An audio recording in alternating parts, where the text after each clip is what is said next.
Luego de lo expuesto por la magistrada presidenta de este segundo tribunal colegiado de Duarte, este tribunal ha sido apoderado de la acusación presentada por el Ministerio Público y la parte querellante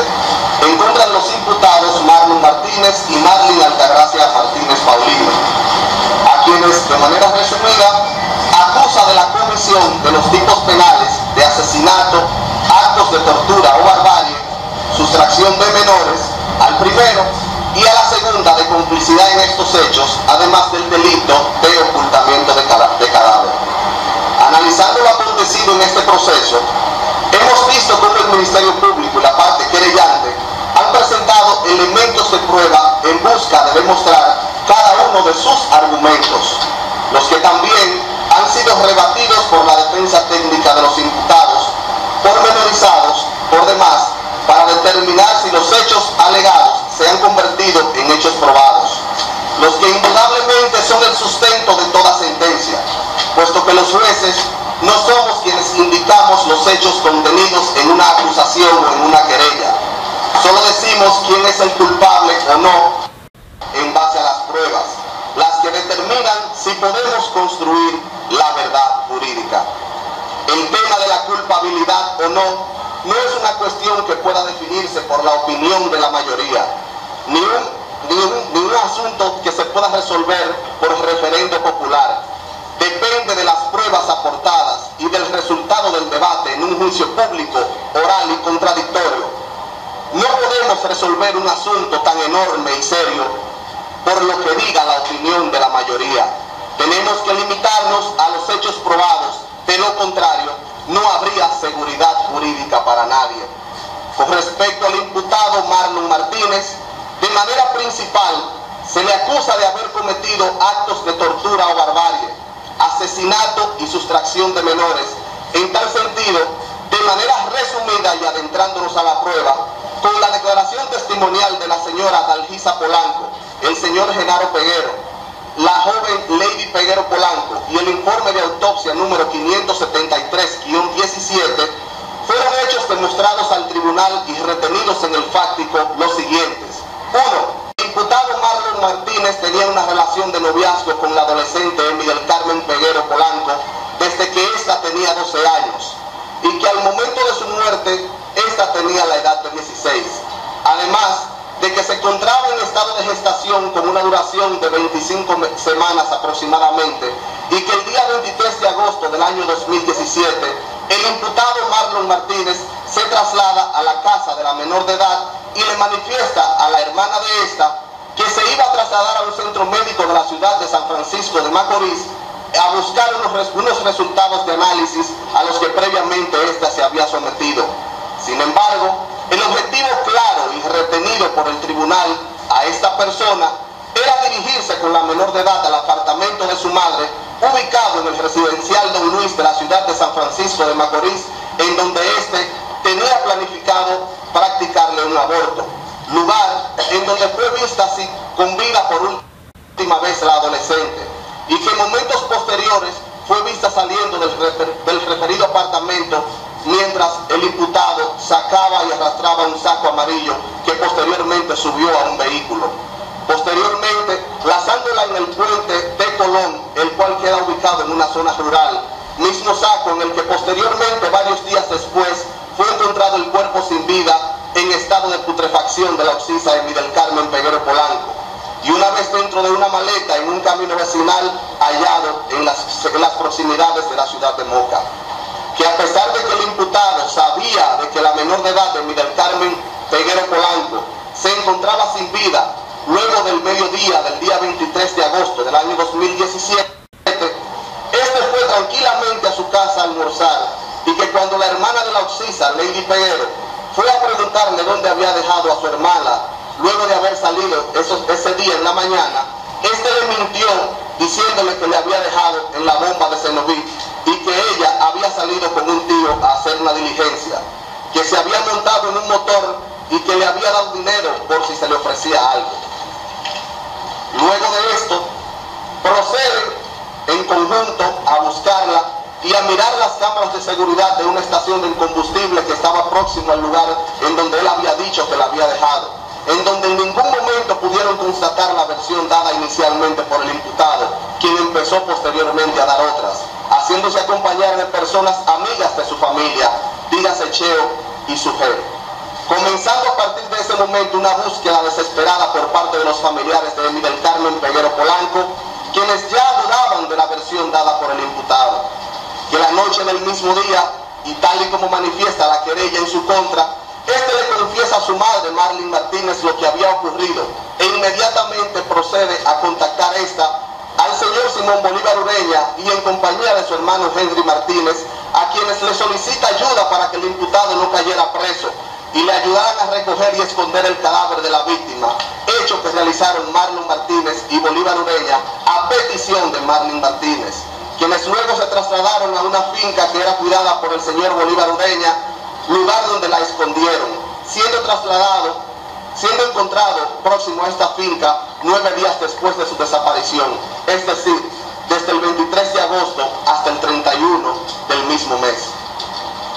Que una vez realizada la autopsia al cadáver por parte del Instituto Nacional de Ciencias Forenses, se determinó que existen 2 posibles causas de muerte y que ambas lesiones se produjeron mientras la occisa se encontraba en vida, además de que el cuerpo de esta tenía hematomas en distintas partes del cuerpo, los cuales también se produjeron en vida, describiendo al médico forense que la muerte se debió a un trauma cráneoencefálico severo y o una perforación uterina, estableciendo además que tanto el trauma craneal y la perforación uterina, juntas o separadas, pudieron ocasionar la muerte y que era una muerte violenta. Esto determinado que al momento de la autopsia el cadáver tenía de 7 a 9 días de ocurrir el hecho de la muerte, lo que se corrobora con las declaraciones del perito dadas en la audiencia, quien también detalla que el golpe en la cabeza observado en el cadáver se trató de un golpe contundente producido por un objeto que va al sujeto, es decir, que científicamente no pudo ser comprobada la teoría de la defensa que se trató de un golpe ocasionado por una caída accidental de la víctima, estando el tribunal convencido de que el imputado al momento de propinarlo tenía la intención de cegarle la vida al adolescente. Por otro lado, la perito indica que la perforación uterina que se hace constar como una de las posibles causas de muerte se realiza con la intención de provocar un aborto, siendo esto comprobado ya que en el interior de la occisa existían restos óseos, en este caso 35 huesos de un feto en formación de aproximadamente 23 semanas, el cual debía tener en desarrollo normal 206 huesos, lo que indica que por la manipulación realizada a la occisa, especialmente en el útero, se puede extraer por el tribunal que esa era la intención inicial del imputado, estableciendo la patóloga que se encontró secuela de que ahí estaba el útero, describiendo la parte, lo que indica una manipulación violenta donde se utilizó un mecanismo de fuerza. Sobre los hechos probados al imputado Marlon Martínez debemos plantearnos las siguientes interrogantes. Primero, ¿quién es la persona que mediante engaño traslada a Emi del Carmen Peguero Polanco de su residencia el día 23 de agosto del año 2017? ¿A qué fines fue sustraída la menor de edad de su residencia? ¿Qué persona tenía control de los actos en el lugar a donde fue llevada esta? Y por último, ¿qué se produce en ese lugar? Estas preguntas tienen una respuesta muy puntual, pues tomando en cuenta el comportamiento del imputado en los acontecimientos del día 23 de agosto del año 2017, resulta incuestionable que él, por voluntad propia, es la persona que se traslada al apartamento de su madre en la ciudad de San Francisco de Macorís en compañía de la víctima, y una vez allí, es él mismo quien fríamente practica el aborto, no así el asesinato, puesto que un asesinato requiere una planificación previa que se denomina premeditación, la cual inmediatamente desaparece en los hechos cuando el imputado inicialmente practica el aborto, advirtiendo el tribunal que si su intención era la de matarla, entonces no tendría razón el aborto, ya que el feto depende de la vida de la madre. Hablando directamente del aborto, que ampliamente fue demostrado, la forma en la que se materializa, dígase desprendiendo por completo el útero de la víctima y dando varios golpes en distintas partes del cuerpo que dejaron secuelas visibles y palpables, estos hechos hacen que el tribunal tribunal no se limite a llamarle solamente aborto, sino caracterizarlo como un verdadero acto de barbarie en contra del adolescente. Barbarie que mayoritariamente se define como un acto fuera de todo tipo de consideración humana que causa un sufrimiento a otro. Un acto, por qué no decir, propio de las bestias. Esto por decirlo de algún modo, ya que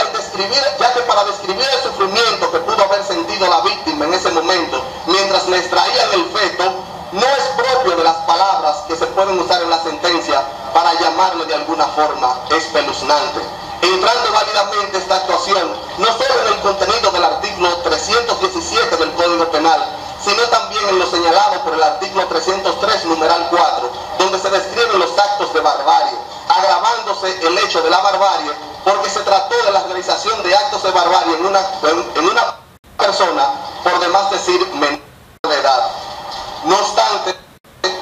esta persona no se conforma con lo ya realizado, sino que también le propina un golpe en el cráneo a la víctima, quedando en evidencia la conducta descrita anteriormente sobre el homicidio voluntario, estableciendo el tribunal que aunque en la autopsia se establecen ambas lesiones como causas de muerte, por lógica, la herida en el cráneo se produjo con posterioridad al desprendimiento de útero y las lesiones que dejaron hematomas en el cuerpo, ya que obviamente con esta no existía forma de que dicha lesión fuera compatible con la vida, dada la contundencia del golpe, lo que se extrae de las declaraciones rendidas por la patóloga.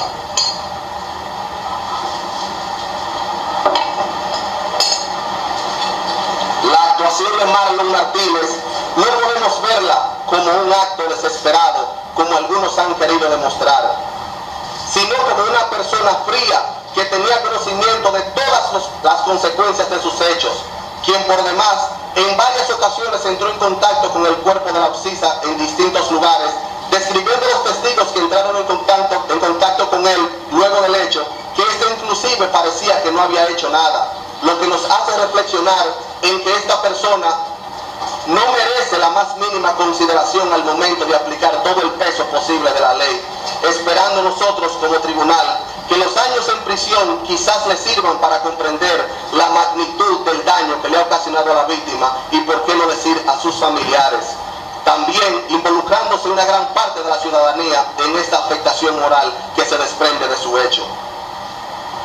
Con respecto a la imputada Marlon Martínez, esta señora ha sido acusada de complicidad en los hechos cometidos por su hijo Marlon Martínez, sumándose el ocultamiento del cadáver de la Occisa M. del Carmen Peguero Polanco. En cuanto a los hechos fijados por el tribunal, observamos que mediante los elementos de prueba consistentes en la declaración testimonial del señor Simón Bolívar Ureña, Lorenzo Jiménez alias Kelvin y la doctora Annie Lisset, así como corroborado por el informe pericial de telecomunicaciones, corresponde a este tribunal establecer si los hechos fijados merecen en su respecto la calificación que se le atribuye en la acusación y en la querella, que son fijados en lo probado en contra de ella y que son el resultado de las comprensiones jurídicas de todo lo establecido durante el discurrir de este juicio. Se pudo comprobar que esta persona en fecha no indicada, antes del 19 del mes de agosto del año 2017, tuvo una conversación telefónica con su hijo en donde ésta le decía: si fuiste hombre para preñar a esa muchacha, sé hombre para resolver tu problema y resuélvelo rápido, diciendo el testigo que la imputada le manifiesta que ella solamente iba a comprar Pampers y leche, que el día 19 del mes de agosto del año 2017, esta fue a la casa del adolescente Emily del Carmen Peguero Polanco, en donde le dijo a la hermana del adolescente que necesitaba fuera con ella a llenar unos papeles, permitiendo la salida la hermana de la menor. Que una vez fuera de la casa, la imputada Marlon Martínez se traslada con la adolescente a la casa de la señora María Balbina alias Liberata, quien era su amiga, y en el baño de la casa le practica una prueba de embarazo al adolescente menor de edad. Esto a los fines de comprobar lo que ya su hijo le había dicho, que el lunes 21 del mismo mes, esta le dio la cantidad de 6,000 pesos a la madre del adolescente para que la llevara a una consulta ginecológica previo doctora Annie Lisset en el Centro Médico Nacional de la ciudad de San Francisco de Macorís, cosa que la madre hizo conjuntamente con su hija. Que el día 23 del mes de agosto del año 2017, desde tempranas horas de la mañana, la imputada Marlene Martínez se dirige a la ciudad de Santo Domingo, desde donde regresa en horas de la tarde, casi noche, manifestándole al señor Genaro Peguero en su casa que su hija iba a aparecer, puesto que ya desde tempranas horas del día, estos la daban por desaparecida. Que esa misma noche su hijo le confiesa lo que había sucedido y que la imputada contacta, como ya habíamos dicho, a Henry Martínez y al señor Bolívar Ureña, y estos se reúnen en el cruce de Controvas y Marlene les explica que su hijo había tenido una discusión con su novia y que ella se había golpeado en la cabeza resultando muerta, estableciendo Marlene Martínez que necesitaba de su ayuda para esconder el cadáver del adolescente y que su hijo no podía caer preso porque lo iban a matar, mientras su hermano le decía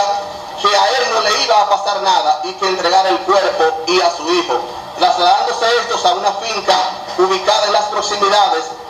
desde donde éste la había tirado y que fuera guardado posteriormente el cadáver en un almacén dentro de la finca en donde pasarían estos la noche, teniendo ella todo el tiempo la dirección de las actuaciones realizadas con el cadáver y por las personas que entraron en contacto con él. Que en fecha 24 del mes de agosto del año 2017, Marlene se dirige a su apartamento ubicado en la Torre Don Luis, en la ciudad de San Francisco de Macorís, quien es abordada por el encargado de mantenimiento, Lorenzo Jiménez, alias Kelvin, quien al verla llorando le pregunta qué le pasaba, y esta, en medio de llanto, le manifiesta que la novia de su hijo estaba desaparecida, a lo que él le dijo o le preguntó que su hijo había estado allí en el lugar el día anterior, diciendo la imputada diciendo el testigo que Marlon le había dicho que no le dijera nada a esta imputada, invitándola al testigo a observar las cámaras de seguridad del edificio para confirmarlo, procediendo el testigo a mostrarle las imágenes de las cámaras de seguridad grabadas en el día anterior, asombrándose la imputada al ver el contenido del video, manifestando el testigo que ésta se puso las manos en la cabeza de tanto asombro al ver a su hijo cuando llegó con Emily y salió cargando un saco. Que al día siguiente, esta deja dicho al encargado de mantenimiento del edificio por intermedio de otra persona, en este caso Agustín Reyes, que la policía se había llevado los equipos de grabación, posteriormente comprobando a ambos testigos que la puerta del cuarto donde se encontraban las cámaras estaban forzadas y que no estaban los discos que contenían las imágenes almacenadas y que Marlene había visto el día anterior, lo que por lógica indica que ella fue la persona que también sustrajo el contenido de las fílmicas. El primer hecho que el tribunal puede retener a Marlene Martínez recae en que en fecha 19 del mes de agosto del año 2017, este la sustrae mediante engaño a la menor de edad Emily del Carmen Peguero Polanco, diciéndole a su hermana Lady que necesitaba que la adolescente la ayudara con unos papeles de su abuela, trasladándose a la casa de María Balbina, en donde le practica una prueba de embarazo casera. Todo en consulta no solo con la hermana que tenía la supervisión de esta, sino también de los padres, lo que constituye una evidente violación al artículo 354 del Código Penal Dominicano, siendo elementos relevantes el engaño para sustraer a la víctima de su residencia y que no importa el poco tiempo de la sustracción, ya que solamente es necesario que la víctima, para concretizar este delito, haya sido desplazada de forma inconsulta de la protección familiar, más aún cuando el fin que tenía la imputada era la de practicarle una prueba de embarazo a la adolescente y que sus padres no habían consentido. La explicación del tipo penal de sustracción tiene una idea creada por la doctrina a la luz de la ley. Estas infracciones son, pues, un verdadero atentado a la familia. Se atenta a la autoridad familiar al sustraer a un menor de la autoridad de sus padres o de quien tenga su vigilancia o guarda. Claro es que el rapto atenta contra el orden público, pero no es innegable que esta característica no constituye su naturaleza esencial. El hecho material de la sustracción consiste en sacar al menor de la esfera de la potestad y guarda de los que tienen autoridad o dirección sobre ella. Es menester que el menor sea trasladado a otro lugar distinto al de su residencia habitual, sustracción que debe efectuarse mediante engaño, violencia, intimidación o por algún otro medio, es decir, contra la voluntad o con la voluntad viciada por coacción o por engaño. De Dentro de este concepto, sabemos que no entra el caso de la seducción, porque en esta, cuando el menor sigue al seductor, no ignora que abandona su medio y su presunto raptor tiene propósitos sexuales, lo que no se da en el caso de la sustracción, ya que el fin no importa, solo el desprendimiento del menor de edad de su círculo habitual. En vista de lo anterior, al hablar del tipo penal de sustracción de menores, debemos indicar que la presente normativa plantea varios escenarios posibles en los que podría caracterizarse el delito, condicionando su ocurrencia a que el asentimiento de la menor de edad, así como el consentimiento de la persona encargada de su guarda o supervisión, sean arrancados mediante alguno de los métodos enunciados en la norma, muy especialmente mediante el engaño, sin importar que la sustracción sea un asunto por un tiempo prolongado o momentáneo, así como tampoco la calidad de la persona que realiza la actuación, aunque sí con el fin de sacar a la menor de edad de su vivienda o domicilio y simplemente llevarla a otro lugar.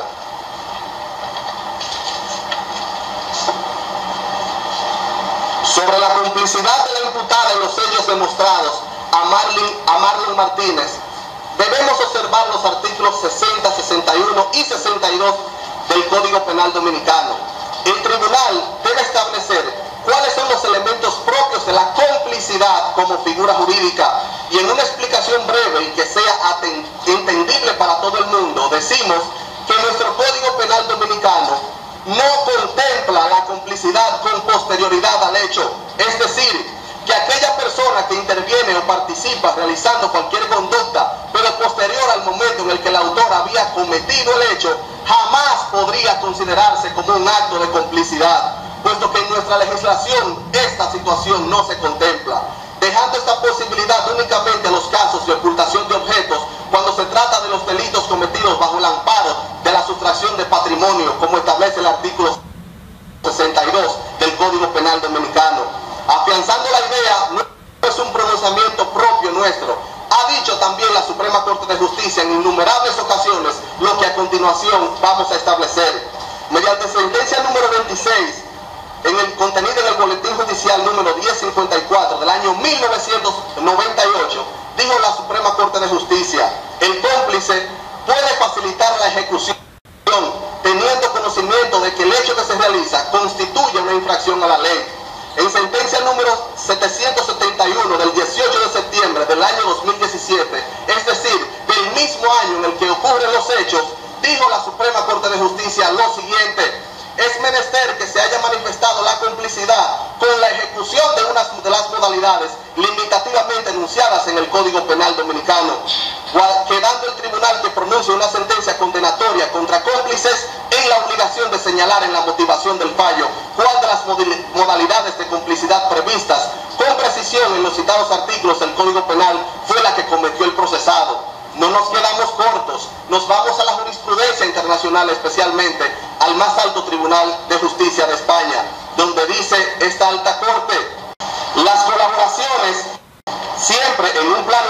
secundario, pueden ser concertadas en los momentos anteriores a la ejecución de la acción típica o pueden surgir simultáneamente, pero precedida de una explícita o tácita aceptación del comportamiento activo del principal protagonista, aclarando, en este caso, del autor. En este sentido, al observar la doctrina, la jurisprudencia, el mismo texto del artículo 60 del Código Penal en cuestión, resulta notorio y sin posibilidad de apreciación contraria que la complicidad general que establece dicho texto debe ser realizada con anterioridad a la realización o consumación del hecho,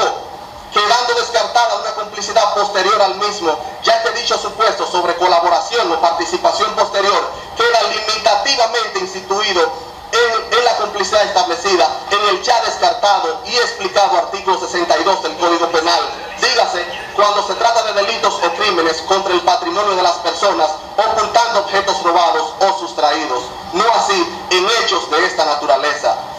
Condicionado a que haya mediado una orden sobre la cual existan consecuencias que, aunque sean morales, el autor se encuentre en la obligación de acatar, más aún cuando ningún otro evento previo a lo realizado por Marlon Martínez el día 23 de agosto del año 2018 podría considerarse como un acto propio de la complicidad, ya que por efecto del artículo 248 del Código Penal Dominicano existe una excusa legal que le permite a ella ocultar a su hijo luego de que éste ha cometido un crimen, sin que se le pueda atribuir alguna conducta ilegal más allá que el ocultamiento de cadáveres y la sustracción de menores.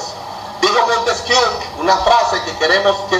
todos tomen en consideración: no hay tiranía más cruel que la que se perpetra bajo el escudo de la ley y en nombre de la justicia. Marlin Martínez, en base a los hechos que han sido probados al tribunal, constituiría el precedente más funesto para el derecho penal en la República Dominicana, pues sería pasar por encima a la Constitución, a la ley, a la jurisprudencia, al principio de legalidad, al derecho como ciencia, a la Escuela Nacional de la Judicatura que nos ha formado a todos los que componemos este tribunal, y por qué no decir a nuestra propia capacidad como profesionales en donde descansa nuestra conciencia. Capacidades que se dejan notar en la motivación y que de manera directa legitiman nuestra sentencia, puesto que de hacer lo contrario e ir con la corriente sería faltarle al respeto a la clase jurídica nacional en su totalidad, y con eso nosotros jamás atentaremos. Inventar no es derecho,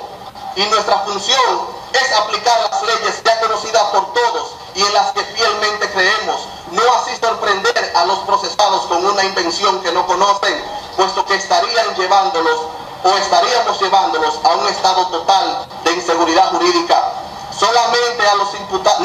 a los imputados, sino a todos los ciudadanos del país, a quienes por el simple descontento con una situación particular ya se harían cómplices del hecho cometido por otro y del cual nunca han tenido conocimiento.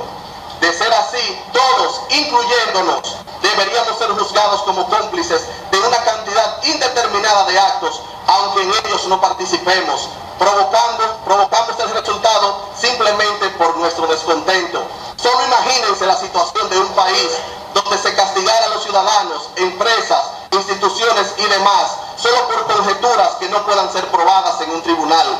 No se puede negar categóricamente que la conducta realizada por la imputada Marlin Altagracia Martínez fue a todas luces inmoral, irresponsable al tratar de proteger a su hijo más allá del deber de una madre, actuando contrario a lo que debe ser la conducta de todo hombre medio, como lo llama Jacobs en su obra. Sin embargo, legalmente ella es responsable solo de lo que el legislador ha establecido en el Código Penal como delito o crimen. De lo contrario, se violentaría el principio de legalidad que rige ampliamente el derecho penal, asunto que no está en discusión.